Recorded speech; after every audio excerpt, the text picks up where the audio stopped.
Hey everybody, thank you so much for starting your day with us. I'm Pastor Brannen, and we just want this time to be encouraging for you. Now, have you thought about this? Whenever we're confronted with our frailty, or we see people getting sick, or we read the next stat on what's happening in the world and the outbreak, we start asking some of the big questions of life. Big questions like, what's next? Is there a God? Is he a good God? I mean, really big questions. You know, in normal pace of life, we're not asking those questions. I mean, we're so busy doing this and that and dropping off kids over here that we kind of push those big questions aside. But now is a time when we're certainly asking these questions. And not just us as a church, but the entire world is asking these questions. And so I think as a church, we can speak truth and life at such a time as this. I actually think that the world's heart is sensitive to the message of Jesus right now. Paul wrote this in Romans chapter 1, verse 16. He said, "For I am not ashamed of the gospel, for it is the power for salvation to everyone who believes, to the Jew first and also to the Greek. For in it, the righteousness of God is revealed from faith for faith, as it is written, the righteous shall live by faith." How encouraging.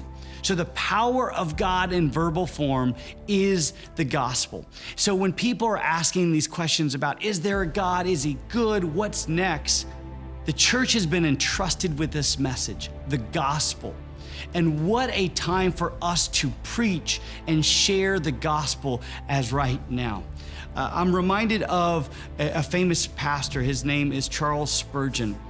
And there was different outbreaks that happened during his ministry and time in London back in the 1800s. And this is what he said during the 1866 outbreak of cholera. He says, "Now is the time for all of you who love souls. You may see men more alarmed than they are already. And if they should be, mind that you have availed yourselves of the opportunity of doing them good. You have the balm of Gilead. When their wounds smart, pour on it. You know of him who died to save, tell them of him. Lift high the cross before their eyes. Tell them that God became a man, that God might be lifted, that man might be lifted to God. Tell them of Calvary and its groans and its cries and sweat of blood. Tell them of Jesus hanging on the cross to save sinners. Tell them that there is life for those who look at the crucified one." He's saying, what a time. When an outbreak was happening, hysteria was happening, people were alarmed and scared, he goes, this is a beautiful time to share the gospel of Jesus. Church, what a beautiful time for us too to share the message of Jesus. Share that with someone today, someone this week that's alarmed, that's scared. We have the message of hope. We have the power of God in verbal form through the gospel. I raise a hallelujah in the presence of